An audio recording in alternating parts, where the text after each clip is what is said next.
نحمده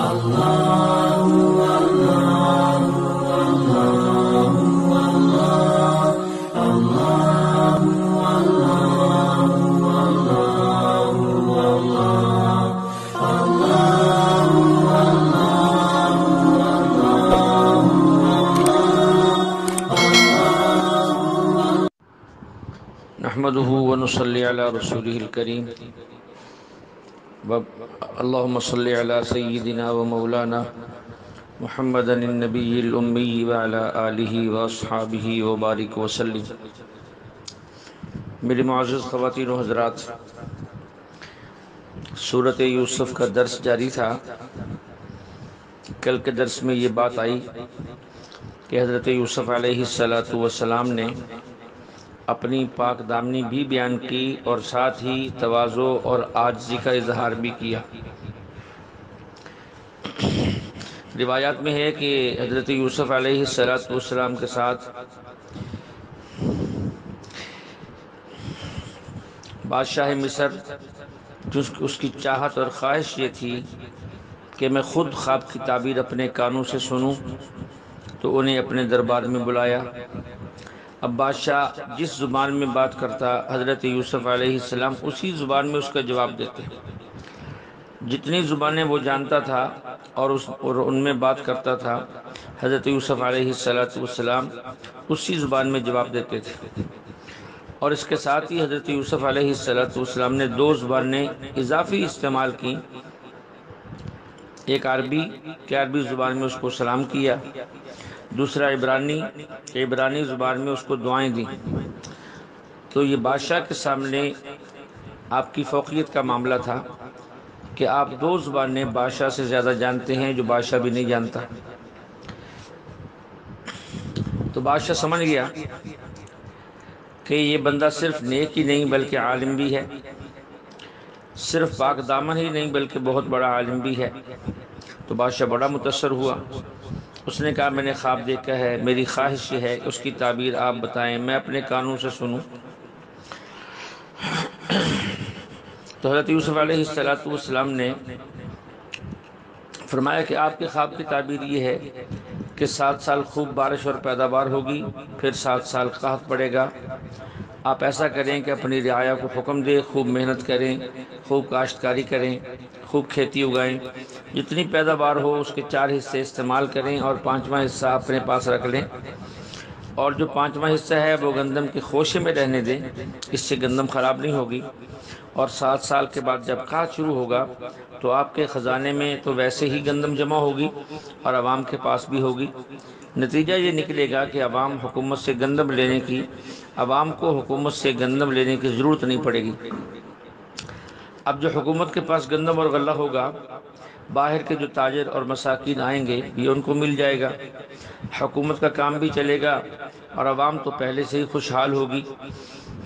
عوام حکومت کی محتاج نہیں ہوگی، اور باہر سے لوگ جب آپ سے گندم لینے آئیں گے، آپ غلہ ان کو بیچیں گے تو حکومت کے خزانے میں اتنے پیسے جمع ہوں گے کہ اس سے پہلے کبھی نہ ہوئے تھے۔ بادشاہ بڑا حیران ہوا کہ اس بندے نے خواب کی تعبیر بھی بتائی اور تعبیر کے ساتھ تدبیر بھی بتائی کہ کرنا کیا ہے۔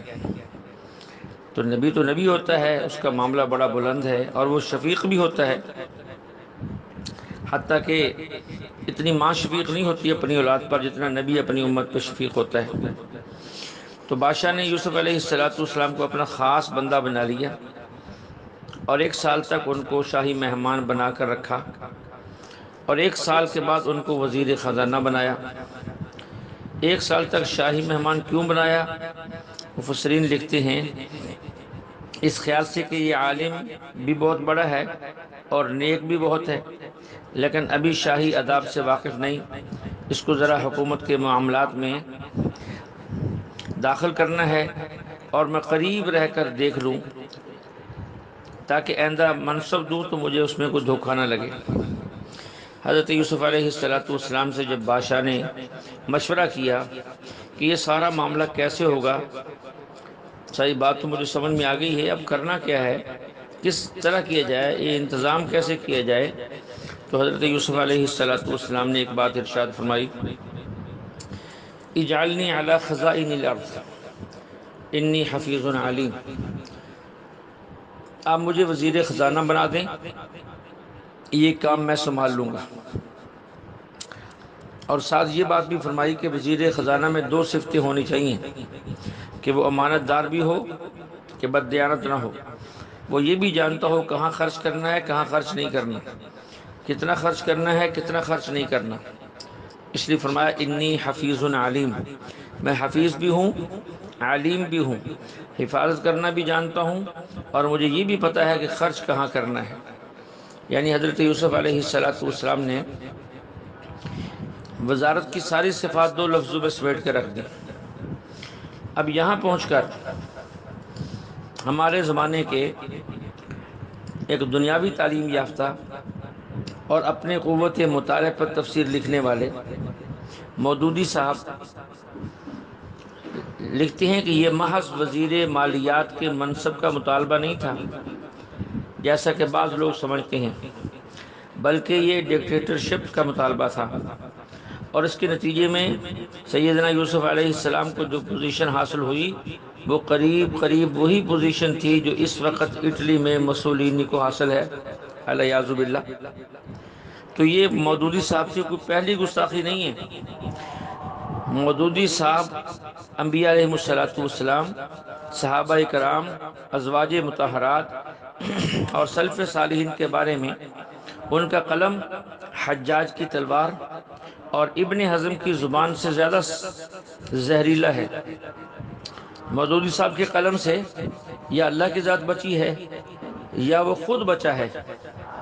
کبھی ہم دیکھتے ہیں مودودی صاحب کی تفسیر اور ان کی کتب میں کبھی جو ہے ان کا قلم حضرت آدم علیہ السلام کی گستاخی کر رہا ہے، کبھی حضرت یونس علیہ السلام کے خلاف چلتا ہے، کبھی حضرت موسیٰ علیہ السلام کے خلاف چلتا ہے، کبھی ازواج مطہرات کے خلاف چلتا ہے، اور کبھی حضرت عثمان غنی رضی اللہ عنہ کے خلاف چلتا ہے، صحابہ کرام کے خلاف چلتا ہے، کبھی فقہائے امت اور صالحین امت کے خلاف چلتا ہے۔ اور عجیب بات یہ ہے، میرے ملک کے پڑھے لکھے لوگ جو اپنے آپ کو پڑھا لکھا کہتے ہیں، کالج اور یونیورسٹی کے 2 جماعتیں پڑھ لیتے ہیں، اور پروفیسر مودودی صاحب پر ایسے فریفتہ ہیں کہ جی کیا کمال لکھتا ہے، کیا خوب لکھتا ہے۔ انہیں اس بات کا شعور ہی نہیں، کاش کہ جو الفاظ مودودی صاحب نے انبیاء، صحابہ، ازواج مطہرات، علماء امت کے بارے میں لکھے ہیں تمہارے بارے میں، تمہارے باپ دادا کے بارے میں لکھتا تو میں دیکھتا تم کیسے مودودی صاحب کی تعریفیں کرتے ہو۔ ہوش کے ناخن لو، پڑھنے سے پہلے سمجھو کہ بندہ کون ہے، کہتا کیا ہے، بولتا کہاں سے ہے، مقاصد کیا ہیں۔ اس لیے گزارش ہے کہ جو انسان راہ راست پہ رہنا چاہتا ہے وہ مودودی صاحب کی تفسیر تفہیم القرآن اور مودودی صاحب کی جمیع کتب سے دور رہے اور اللہ والوں کی کتابوں کا مطالعہ کرے۔ اللہ ہمیں صحیح سوجھ بوجھ عطا فرمائے۔ اب یہاں پہنچ کر ایک بات ذہن میں آتی ہے کہ اللہ کے نبی علیہ السلام تو فرماتے ہیں اگر ہم سے کوئی عہدہ مانگے تو ہم نہیں دیں گے، تو حضرت یوسف علیہ السلام نے تو خود عہدہ مانگا۔ بظاہر یہ حدیث کے خلاف معلوم ہوتا ہے، تو مفسرین نے اس کی بہت سی وجوہات لکھی کہ حضرت یوسف علیہ السلام اللہ کے نبی تھے اور نبی امت پر بہت شفیق ہوتا ہے۔ یوسف علیہ السلام دیکھ رہے تھے قحط آنا ہے، غریب نے پریشان ہونا ہے، بادشاہ بھی کافر ہے، عملہ بھی کافر ہے، ان کے دل میں امت کا دکھ درد نہیں ہے۔ اگر اس موقع پر آگے بڑھ کر میں نے یہ کام نہ سنبھالا تو ان لوگوں سے یہ کام سنبھلے گا نہیں، اس لیے یہ سارا بوجھ حضرت یوسف علیہ السلام نے اپنے کندھوں پہ اٹھا لیا تاکہ آئندہ غریب پریشان نہ ہو۔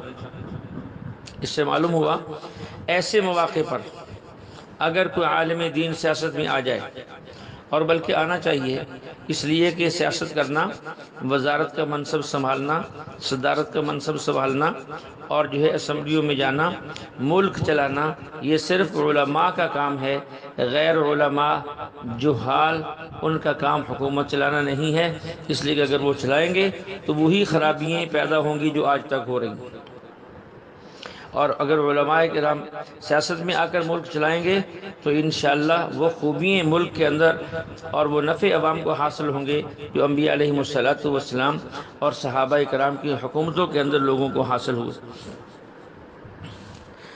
اس لیے جب کوئی انسان خود کو اہل سمجھے اور اس کا خیال ہو بلکہ یقین ہو کہ میں کنٹرول کر سکتا ہوں تو اسے اللہ کا نام لے کر میدان میں نکل آنا چاہیے، پھر لوگوں کی باتوں کی پرواہ نہیں کرنی چاہیے۔ تو ہم واپس آتے ہیں اپنی بات کی طرف۔ حضرت یوسف علیہ السلام کے حوالے یہ منصب کر دیا گیا، وزیر خزانہ بن گئے، پیداوار اگ گئی، غلہ جمع ہو گیا، قحط شروع ہو گیا۔ اب یہ قحط صرف مصر میں نہیں رہا بلکہ مصر سے دائیں بائیں دور دور تک پھیل گیا۔ اب غربا، مساکین، تجار دوسرے ملکوں سے، دوسرے شہروں سے غلہ لینے کے لیے یہاں آنے لگے۔ حضرت یوسف علیہ السلام کے والد حضرت یعقوب علیہ السلام نے اپنے بیٹوں کو بھیجا کہ بیٹا جاؤ تم بھی مصر جاؤ اور جا کر سامان لے آؤ۔ اس دور میں حضرت یوسف علیہ السلام نے اصول یہ بنایا تھا کہ جو آدمی آئے گا اس کے پاس جو سواری ہوگی اس کے حصے کا غلہ اس کو لاد کر دیں گے، دوسرے کسی بندے کا غلہ اس کو نہیں دیں گے، ایک بندے کو ایک کا سامان دیں گے۔ ظاہر ہے اس کا فائدہ یہ ہوگا کہ لوگ تھوڑا تھوڑا غلہ لے کر جائیں گے، زیادہ نہیں لے کر جا سکیں گے۔ جب ختم ہو جائے گا تو پھر آئیں گے، پھر ختم ہو جائے گا پھر آئیں گے۔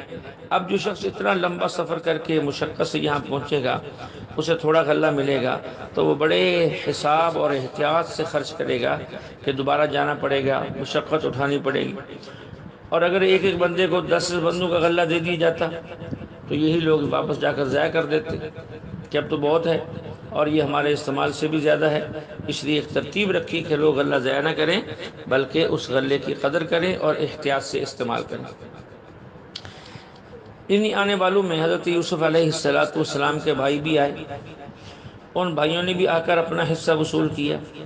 یوسف علیہ السلام نے تو ان کو پہچان لیا کہ یہ میرے بھائی ہیں، لیکن وہ نہیں پہچان سکے کیونکہ جب یوسف علیہ السلام کو کنویں میں پھینکا تھا تو حضرت کی عمر 7 سال تھی، اب اس واقعے کو 40 سال بیت چکے تھے، ان کی عمر تقریباً 47 سال کے قریب تھی، تو کیسے پہچانتے؟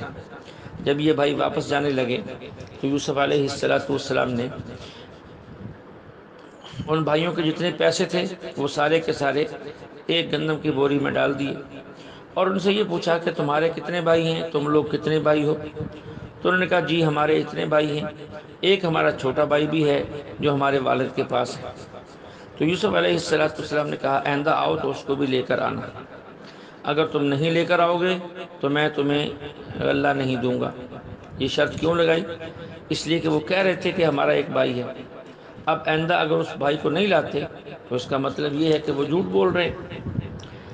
اب مجبوراً انہیں بھائی کو ساتھ لانا پڑے گا، یہ بتانے کے لیے کہ ہمارا ایک بھائی تھا جس کو ہم ساتھ لے کر آئے ہیں۔ حضرت یوسف علیہ السلام نے ان کے سامان میں ان کے سارے پیسے رکھ دیے۔ جب یہ لوگ واپس اپنے وطن پہنچے، حضرت یعقوب علیہ السلام کو سارا واقعہ سنایا اور انہوں نے یہ بھی بتایا کہ ہم سے بادشاہ نے پوچھ لیا تھا کتنے بھائی ہیں، ہم نے بتا دیا کہ اتنے ہیں، ایک بھائی ہمارا گھر میں ہے۔ تو انہوں نے ہم سے کہہ دیا آئندہ آؤ گے تو اسے لے کر آنا ورنہ میں غلہ نہیں دوں گا۔ اور انہی باتوں میں ادھر سامان کھل رہا تھا، گندم نکالی جا رہی تھی۔ وَلَمَّا فَتَحُوا مَتَاعَهُمْ وَجَدُوا بِضَاعَتَهُمْ رُدَّتْ إِلَيْهِمْ، سامان کھولا، اندر سے پیسے نکلے تو خوشی سے کہنے لگے ابا جان تو بڑی عجیب بات ہے، غلہ بھی مل گیا، سارے پیسے بھی واپس آ گئے، اور کیا چاہیے؟ یوسف علیہ السلام نے یہ پیسے ان کے سامان میں کیوں رکھے؟ مفسرین نے اس کی کئی وجوہات لکھی۔ ایک وجہ تو یہ لکھی ہے کہ وہ ان کے بھائی تھے اور یوسف علیہ السلام نے مربت کی، اور آپ کی مربت نے یہ گوارا ہی نہ کیا کہ اپنے بھائیوں سے پیسے لے کر ان کو سامان دیں۔ اگرچہ بھائیوں نے ظلم کیا تھا لیکن پھر بھی بھائی تھے، تو حضرت یوسف علیہ السلام نے ان کی رقم واپس کر دی، اور عین ممکن ہے کہ اتنے ہی پیسے اپنی جیب سے خزانہ میں جمع کرا دیے ہوں۔ اور ایک وجہ یہ بھی لکھی ہے کہ حضرت یوسف علیہ السلام نے اپنے بھائیوں کو پیسے اس لیے واپس کیے کہ ان کے ذہن میں تھا کہ یہ غریب لوگ ہیں، جب ان کے پاس پیسے نہیں ہوں گے تو یہ دوبارہ کیسے آئیں گے، اس لیے وہ پیسے رکھ دیے تاکہ دوبارہ آ سکیں۔ ایک تیسری وجہ یہ بھی لکھی ہے مفسرین نے کہ یوسف علیہ السلام سمجھتے تھے کہ میرے والد حضرت یعقوب اللہ کے نبی ہیں، جب یہ پیسے دیکھیں گے تو ضرور ان سے کہیں گے جاؤ یہ پیسے واپس کر کے آؤ، وہ ان کو رہنے نہیں دیں گے، ان کو ضرور میرے پاس بھیجیں گے، اس لیے بھی وہ پیسے رکھ دیے۔ خیر، ساری بات کے بعد جب دوبارہ سفر کا وقت آیا تو سب نے والد سے کہا کہ ہمارے بھائی بنیامین کو ساتھ بھیجو گے تو غلہ ملے گا ورنہ نہیں ملے گا۔ حضرت یعقوب علیہ السلام نے فرمایا هل آمنکم علی الا کما امنتکم علی اخیہ من قبل، کیا میں تم پہ اعتماد کر لوں؟ پہلے بھی تو میں نے اعتماد کیا تھا اس کے بھائی پر، تم نے اسے ضائع کر دیا، اب میں اس کو تمہارے ساتھ بھیج دوں تم اس کو بھی ضائع کر دو گے؟ بہرحال انہوں نے ساری بات بتائی کہ اب اس کے بغیر چارہ کار نہیں ہے، اور اتنے غلے میں سال گزارنا بھی مشکل ہے، ناممکن ہے۔ تو حضرت یعقوب علیہ السلام نے فرمایا کہ ٹھیک ہے، مجبوری ہے، میں بھیج دیتا ہوں، لیکن ایک شرط ہے، لن ارسلہ معکم حتی تؤتونی موثقا من اللہ لتأتوننی بہ الا ان یحاط بکم، تم قسم کھا کر وعدہ کرو تم اس کو ضرور واپس لاؤ گے۔ اللہ کی طرف سے کوئی مصیبت آ جائے تو الگ بات ہے، لیکن تم وعدہ کرو کہ تم کوتاہی نہیں کرو گے، کیونکہ حضرت یعقوب علیہ السلام کے دل میں تو ابھی یوسف کا صدمہ تھا۔ اب چھوٹا بیٹا جو ہے اس کو بھیجنے کی ہمت ہی نہیں ہو رہی، دل ہی نہیں چاہ رہا، تو ان سے وعدہ لیا اور سب سے وعدے لیے۔ جب انہوں نے قسمیں کھائیں، وعدہ کر لیا، تو پھر ایک تدبیر بتائی۔ وہ تدبیر کیا تھی؟ یا بنی لا تدخلوا من باب واحد وادخلوا من ابواب متفرقہ، کہ جب تم مصر پہنچو تو ایک ہی دروازے سے اکٹھے داخل نہ ہونا، بلکہ الگ الگ دروازوں سے شہر میں داخل ہونا۔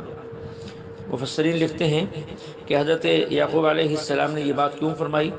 اس کی وجہ یہ تھی کہ جب یہ پہلی مرتبہ گئے تھے تو اجنبی لوگ تھے، کوئی ان کو پہچانتا نہیں تھا، لیکن وہاں جا کر شاہی مہمان بنے اور شاہی مہمان خانے میں ٹھہرے، ان کو بڑی عزت دی گئی۔ اب جب واپس آئے تو ان کا سامان بھی واپس ہو گیا، اب جب دوبارہ جا رہے ہیں تو بادشاہ کے کہنے پر جا رہے ہیں، تو اب لوگ ان کو جانتے پہچانتے ہیں، یہ تو بادشاہ کے خاص بندے ہیں، اور خاص اور پھر نوجوان اور تعداد بھی ماشاءاللہ بڑی، اور ہیں بھی سارے بھائی، ایسا نہ ہو کسی کی نظر لگ جائے۔ حضرت یعقوب علیہ السلام سمجھتے تھے ایسا نہ ہو کہ کسی کی نظر لگ جائے، اس لیے فرمایا کہ اکٹھے نہ جانا، الگ الگ دروازوں سے داخل ہونا۔ اب نظر کی بات آگئی تو وہ بھی سمجھیں، نظر کا لگ جانا یہ حق ہے، حدیث کے اندر ہے العین حق، نظر کا لگ جانا برحق ہے، اس سے کسی بھی انسان کو چھٹکارا نہیں۔ اس کے تحت حدیث کے اندر واقعات ہیں، ایک واقعہ یہ بھی لکھا ہے، ایک صحابی سہل بن حنیف رضی اللہ عنہ ایک دفعہ اپنے کپڑے اتار کر غسل کر رہے تھے، جسم کے اوپر کا حصہ نظر آ رہا تھا۔ عامر بن ربیعہ رضی اللہ عنہ نے دیکھا تو ان کا جسم بہت خوبصورت تھا، بہت سفید تھا۔ فرمایا کتنا خوبصورت جسم ہے، میں نے زندگی میں ایسا کبھی نہیں دیکھا، بس یہ کہنا تھا کہ ان کو سخت بخار ہو گیا۔ اللہ کے نبی علیہ السلام کو جب اس واقعے کی خبر ہوئی تو آپ نے عامر بن ربیعہ سے بڑا عجیب جملہ فرمایا، کیا تم اپنے بھائی کو قتل کرنا چاہتے ہو؟ تم نے بارک اللہ کیوں نہ کہا، ماشاء اللہ کیوں نہ کہا؟ اس موقع پر ایسے جملے کہے جائیں جس سے نظر نہ لگے۔ اللہ کے نبی نے فرمایا کہ نظر لگ جاتی ہے، نظر حق ہے، اب تم ایسا کرو، پانی لو اور وضو کرو۔ انہوں نے وضو کیا، وضو کا پانی برتن میں جمع کیا گیا، پھر وہ جمع شدہ پانی حضرت سہل بن حنیف پر پھینکا گیا، یعنی بہایا گیا، تو جس سے ان کی نظر اتر گئی اور ان کا بخار ٹھیک ہو گیا۔ اس لیے نظر لگ جاتی ہے، نظر سے بچنے کا طریقہ بھی اللہ کے نبی علیہ السلام نے بتا دیا۔ تو اس لیے حضرت یعقوب علیہ السلام نے ان کو تدبیر بھی بتائی اور ساتھ توحید بھی سکھائی۔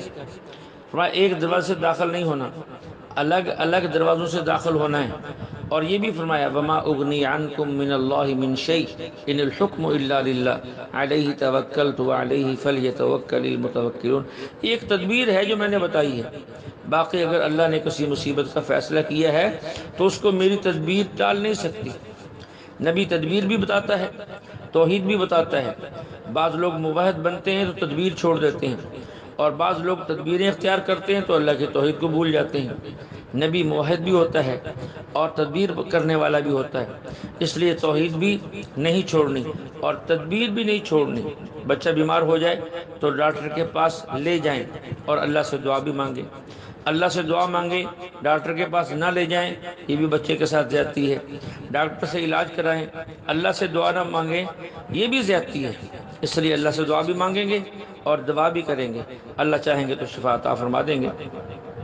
تو اسی طرح جو ہے یا انبیاء علیہ السلام موقع بموقع اپنی اولاد ہو یا غیر سب کی تربیت فرماتے رہتے ہیں اور مسئلہ سمجھاتے رہتے ہیں، تدبیر بھی بتاتے ہیں اور جو ہے تعبیر بھی بتاتے ہیں۔